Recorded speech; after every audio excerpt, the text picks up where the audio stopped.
चलिए सवाल नंबर 36। सवाल नंबर 36 क्या है कि वह एकमात्र वायसराय कौन थे जिनकी भारत में हत्या हुई थी। तो याद रखना है कि लॉर्ड मेयो, ठीक है, लॉर्ड मेयो की हत्या भारत में हुई थी। ये पहला नंबर याद रखेंगे। एकमात्र वायसराय, इनको आजीवन कारावास दिया गया था लॉर्ड मेयो को। अंडमान के जेल में ये बंद थे। वहीं पर शेर अली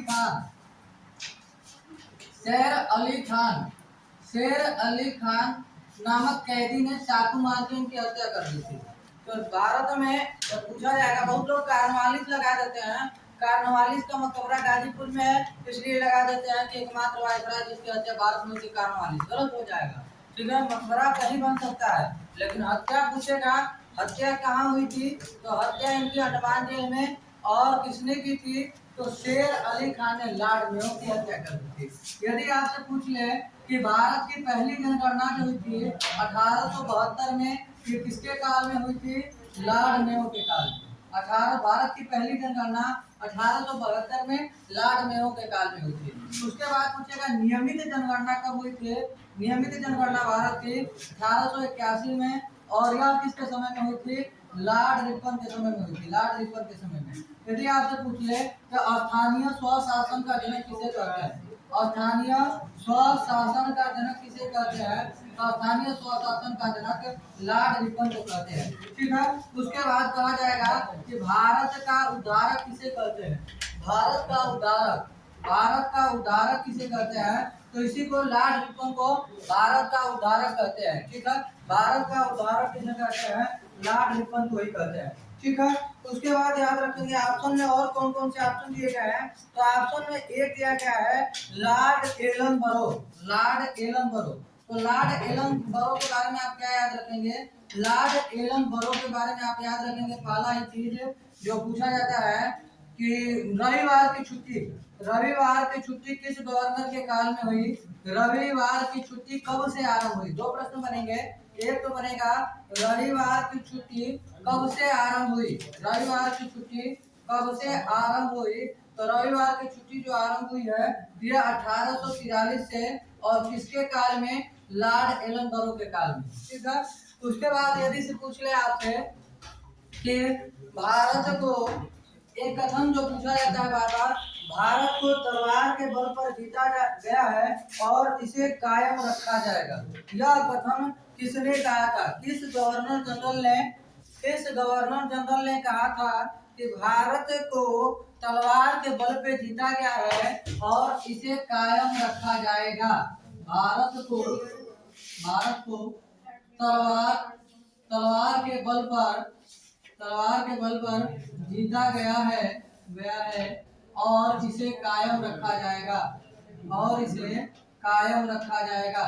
यह कथन किसका है, तो ये लॉर्ड एल्गिन का है। लॉर्ड एल्गिन का कथन है कि भारत को तलवार के बल पर जीता गया है और इसे कायम रखा जाएगा, ठीक है। यदि पूछा जाएगा आपसे भारतीय राष्ट्रीय कांग्रेस की स्थापना के समय गवर्नर कौन था, भारतीय राष्ट्रीय कांग्रेस की स्थापना के समय गवर्नर कौन था, तो लॉर्ड डफरिन था भारतीय राष्ट्रीय कांग्रेस की स्थापना के समय गवर्नर। यदि पूछे सिविल सेवा का जनक किसे कहते हैं, लॉर्ड कॉर्नवालिस को सिविल सेवा का जनक या पुलिस व्यवस्था का जनक कहते हैं। उसके बाद कहेगा कि वर्नाकुलर प्रेस एक्ट किसके काल में आया था। वर्नाकुलर प्रेस एक्ट किसके काल में आया था, तो वर्नाकुलर प्रेस एक्ट जो आया था 1878 में लॉर्ड लिप्टन के काल में आया था। जबकि इसको पूछा जाएगा कि वर्नाकुलर प्रेस एक्ट किसके काल में आया था, तो वर्नाकुलर प्रेस एक्ट जो है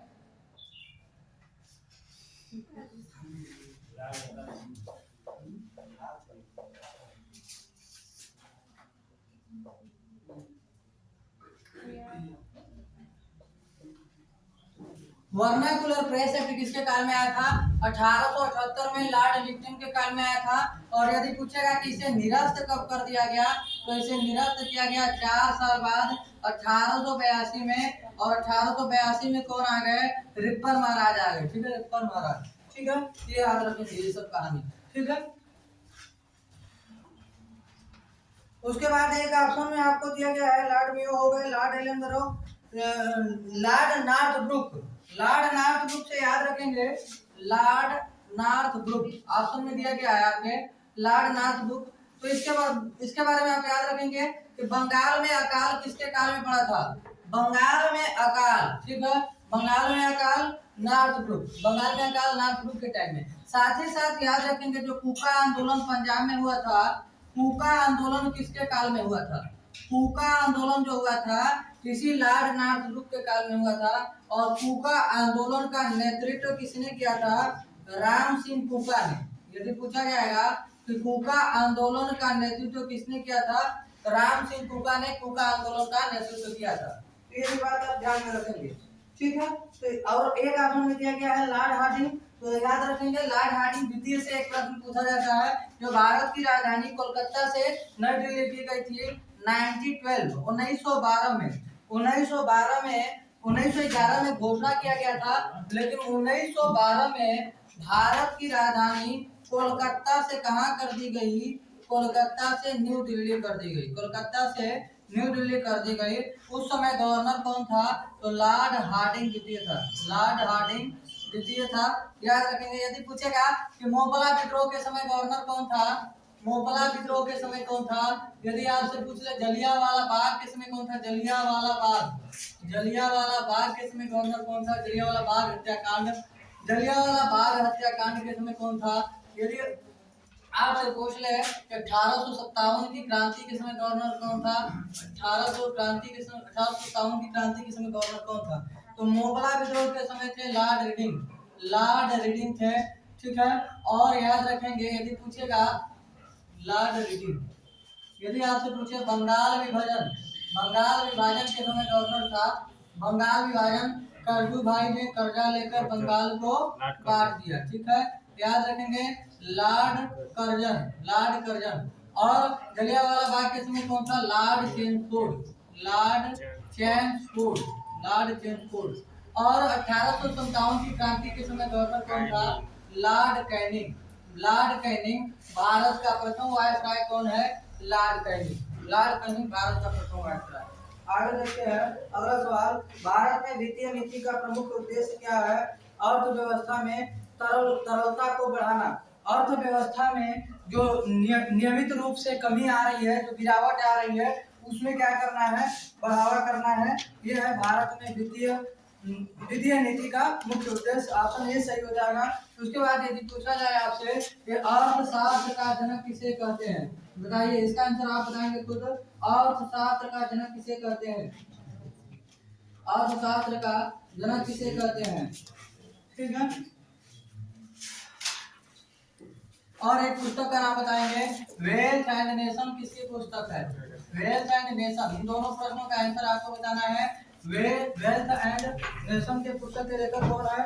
ठीक है, ये बताना है आपको। उसके बाद है थियोसॉफिकल सोसाइटी। तो थियोसॉफिकल सोसाइटी के संस्थापक कौन है? तो दो लोग इसके संस्थापक हैं। एक जो है मैडम ब्लावत्स्की। दो लोग हैं। थियोसॉफिकल सोसाइटी, सोसाइटी का नाम क्या है? यहाँ लिखते हैं theosophical society. Theosophical society, society का नाम है थियोसॉफिकल सोसाइटी। और इस सोसाइटी की स्थापना दो लोगों ने किया है। एक का नाम है मैडम ब्लावत्स्की। Madam Blavatsky. और एक और इसमें साथ कुछ ने दिया था, कर्नल अलकाट। Colonel Olcott. इन दोनों ने क्या किया था? थियोसॉफिकल सोसाइटी की स्थापना 1882 में किया था। यदि आपसे पूछे एशियाटिक सोसाइटी की स्थापना किसने की? Asiatic society. तो एशियाटिक सोसाइटी की स्थापना 1774 में। एशियाटिक सोसाइटी की स्थापना 1774 में विलियम जोन्स ने की। विलियम जोन्स ने की एशियाटिक सोसाइटी की स्थापना। याद रखेंगे। आगे जो ऑप्शन में दिया गया है एनी बेसेंट। तो एनी बेसेंट आपको पता है भारतीय राष्ट्रीय कांग्रेस की पहली महिला अध्यक्ष 1917 में कोलकाता अधिवेशन में भारतीय राष्ट्रीय कांग्रेस की पहली महिला अध्यक्ष एनी बेसेंट। उसके बाद बाल गंगाधर तिलक आपको दिख रहा है।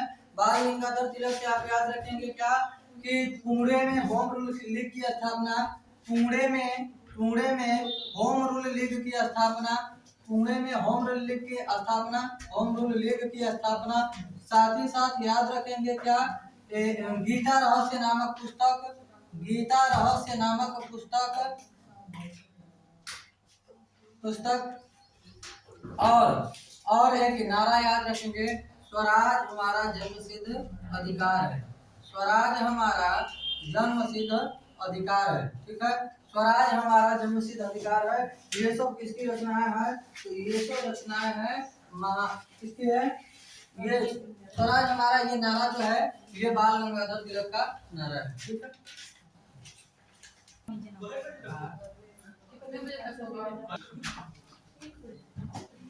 चलिए देखिए, गांधी को प्रभावित करने वाली पुस्तक जो है, दो पुस्तक है। एगो तो है unto the last. Unto the last किसने लिखा है? तो अनटू द लास्ट लिखा है ज्ञान रस्किन ने। ज्ञान रस्किन ने एक और पुस्तक है जिसका नाम है war and peace. War and peace, PIECE।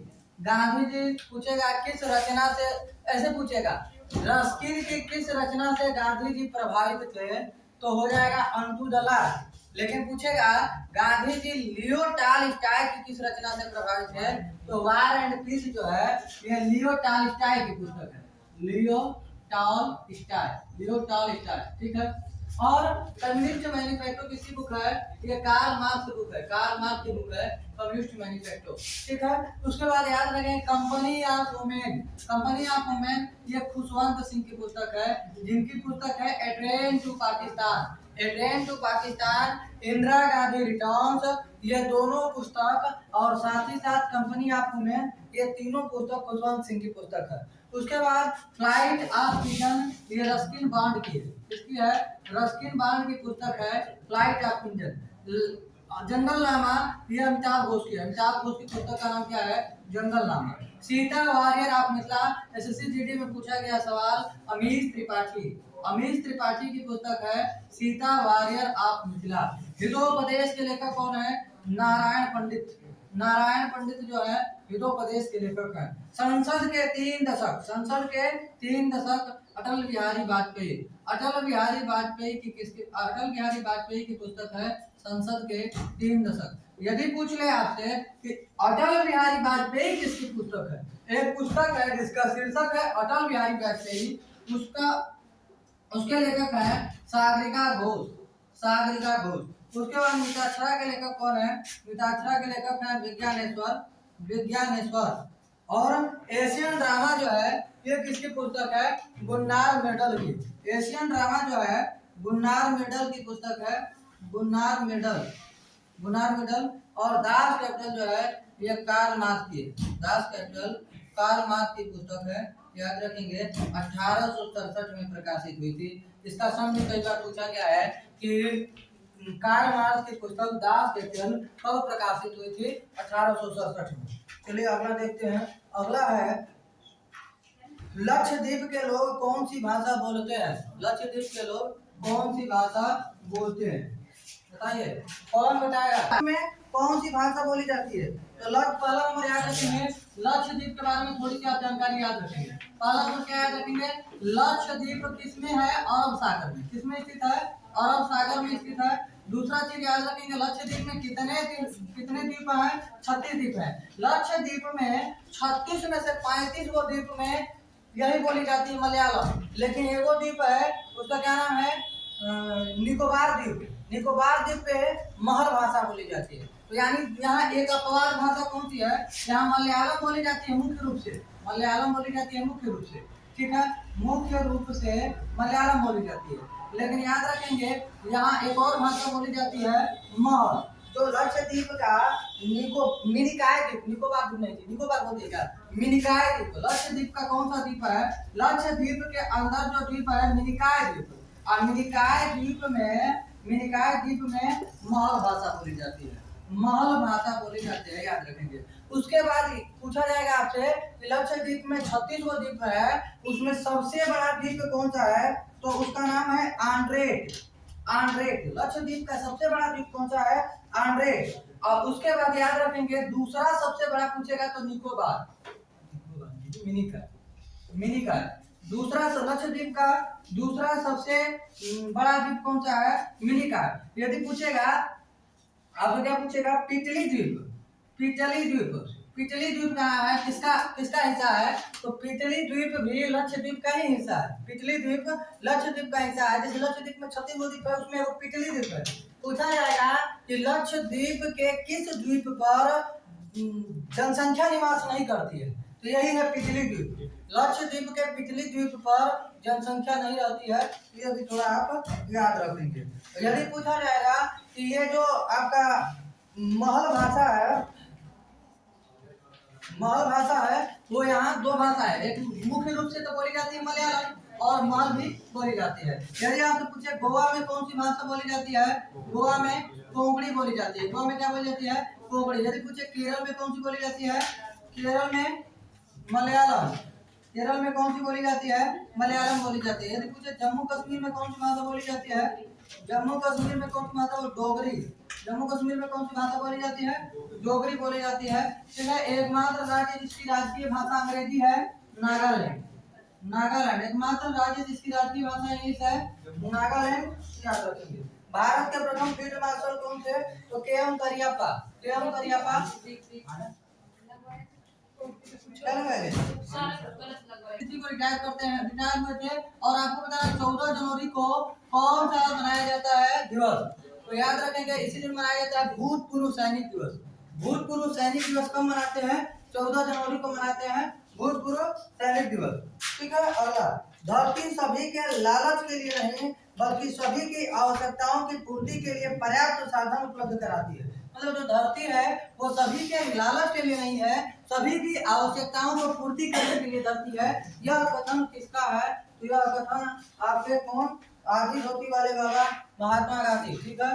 Mahatma Gandhi का है। ठीक है। महात्मा गांधी का कथन है। ठीक है। आगे देखिए, कश्मीर घाटी किस स्वरूप में स्थित है? तो प्लेटों की तरह स्थित है। प्लेट की तरह जो यहाँ का कश्मीर घाटी जो है, पहला नंबर याद रखेंगे किसकी बात हो रही है? कश्मीर घाटी किस प्रकार की घाटी है? तो प्लेट नुमा घाटी है। प्लेट नुमा घाटी या प्लेट की आकृति में इसकी संरचना पूछ रहा है, संरचना। तो प्लेट की तरह आकार में है कश्मीर घाटी। यदि आपसे पूछ ले कि पंचशील घाटी कहाँ है? पंचशील घाटी, पंचशील घाटी कहाँ है? तो पंचशील घाटी यदि आपसे पूछा जाएगा तो यह है अफगानिस्तान में। पंचशील घाटी कहाँ है? अफगानिस्तान में है पंचशील घाटी। ठीक है। चलिए, उसके बाद अगला कौन सा सवाल है? स्वास्थ्य को संकट में डालने वाला सबसे गंभीर वायु प्रदूषक कौन सा है? तो सल्फर डाइऑक्साइड SO2। ठीक है। ये और सल्फर डाइऑक्साइड इसका आंसर होगा। उसके बाद कार्बन मोनोऑक्साइड। यदि पूछा जाएगा कि वाहनों के धुआं में कौन सी निकलता है? तो कार्बन मोनोऑक्साइड। वाहनों से कौन सा प्रदूषण निकलता है?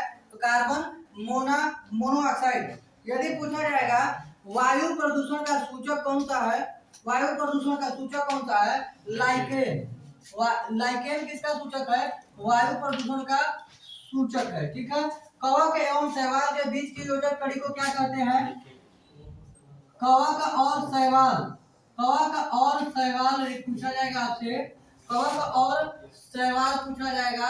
एक पूछा जाएगा सजीव और निर्जीव, सजीव और निर्जीव के बीच की योजक कड़ी।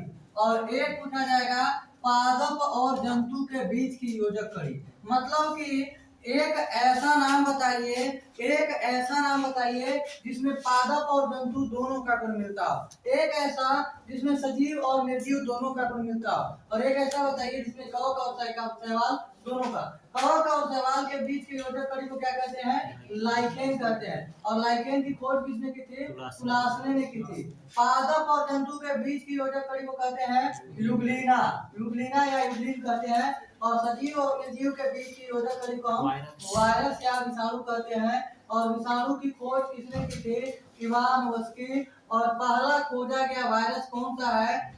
टोबैको वायरस है, जो तंबाकू वाला वायरस है, वही है पहला खोजा गया वायरस। और इसकी खोज किसने की थी? इवानोव्स्की ने की थी।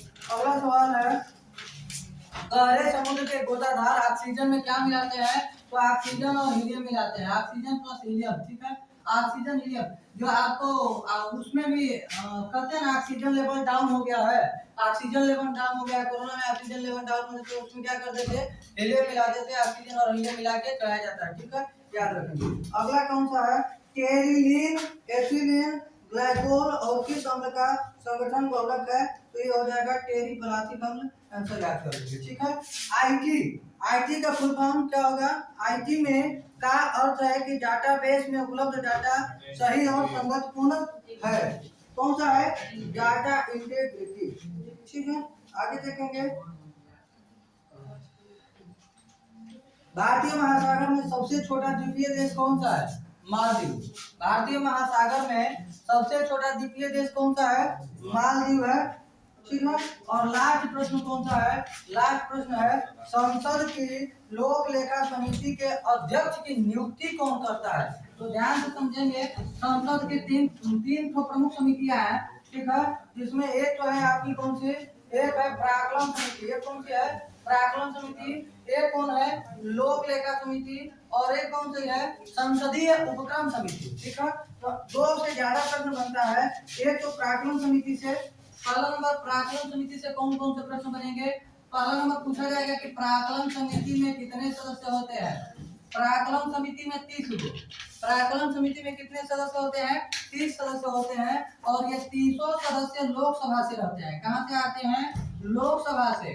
ठीक है, और याद रखेंगे इनकी नियुक्ति कौन करता है, लोकसभा का अध्यक्ष। ठीक है, लोकसभा का अध्यक्ष। ध्यान से समझिएगा बात को कि प्राक्कलन समिति में कितना सदस्य, 30 गो, 30 गो, और 300 सदस्य कहाँ के, लोकसभा के। ठीक है, उसके बाद इनका कार्यकाल कितने वर्ष का होता है, 1 वर्ष का। प्राक्कलन समिति के सदस्यों का कार्यकाल कितना होता है, कोई 5 वर्ष नहीं लगा देगा। ठीक है, 1 वर्ष का कार्यकाल होता है प्राक्कलन समिति के सदस्यों का। उसके बाद याद रखेंगे आप, इनकी नियुक्ति लोकसभा का अध्यक्ष करता है। ध्यान से समझिएगा, अब प्राक्कलन समिति के अध्यक्ष किसे चुना जाता है, प्राक्कलन समिति का अध्यक्ष। ठीक है, लोक लेखा का पूछेगा तो हो जाएगा, विपक्ष का नेता होता है वही होता है लोक लेखा में, लेकिन प्राक्कलन समिति का अध्यक्ष जो होता है उसकी नियुक्ति लोकसभा का अध्यक्ष करता है। लेकिन एक चीज ध्यान रखेंगे, जो ये 30 सदस्य है, प्राक्कलन समिति के जो 30 सदस्य है, उसमें यदि 30 सदस्य में लोकसभा का उपाध्यक्ष यदि शामिल है,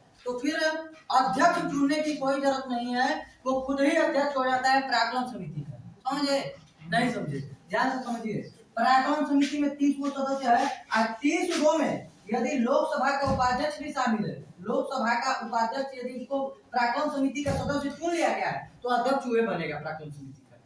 ठीक है, समझ गए अब, ये है बात। ठीक है, ये लोकसभा का उपाध्यक्ष यदि चुना गया है, 30 सदस्य में यदि लोकसभा का उपाध्यक्ष शामिल है, तो भैया ये बनेगा अध्यक्ष, और नहीं तो लोकसभा का अध्यक्ष जो है वर्तमान में ओम बिरला है, 17वीं लोकसभा के अध्यक्ष, यही क्या करेंगे, चुनेंगे इस समिति के अध्यक्ष। ठीक है, इतनी बात आप याद रखेंगे। उसके बाद याद रखेंगे लोक लेखा समिति। लोक लेखा समिति में 15 को सदस्य होते हैं लोकसभा के, 15 कहाँ के, लोकसभा के, 7 को होते हैं राज्यसभा के, 7 को कहाँ से होते हैं, राज्यसभा के। इनका भी कार्यकाल 1 साल का है। इसे हम कहते हैं प्राक्कलन समिति की जुड़वा बहन। प्राक्कलन समिति का जुड़वा बहन किसे कहते हैं, लोक लेखा समिति को प्राक्कलन समिति का जुड़वा बहन कहते हैं। और याद रखेंगे, विपक्ष का नेता, इसका अध्यक्ष, लोक लेखा समिति का अध्यक्ष कौन सा होता है, विपक्ष का नेता होता है। ठीक है, और एक लास्ट प्रश्न ध्यान रखेंगे, लोक लेखा समिति को पूछा जाएगा, किस समिति को लघु लोकसभा कहते हैं, किस समिति को लघु लोकसभा कहते हैं। तो है जो लोक लेखा समिति है, लोक लेखा समिति जो है, इसी को हम कहते हैं लघु लोकसभा, लघु लोकसभा, लघु लोकसभा। ठीक है, बाकी हो गया ये आज का आपका डिस्कशन। खुश रहिए, मस्त रहिए, याद कीजिए, रिवीजन कीजिए। ठीक है, बाकी आपको ऐसा लग रहा हो कि आपके लिए हम ईमानदारी से मेहनत कर रहे हैं, तो हमारे चैनल को लाइक कीजिए, सब्सक्राइब कीजिए और शेयर कीजिए, अपने दोस्तों तक पहुंचाइए कि वो भी अपना कुछ काम बना सके इसके माध्यम से।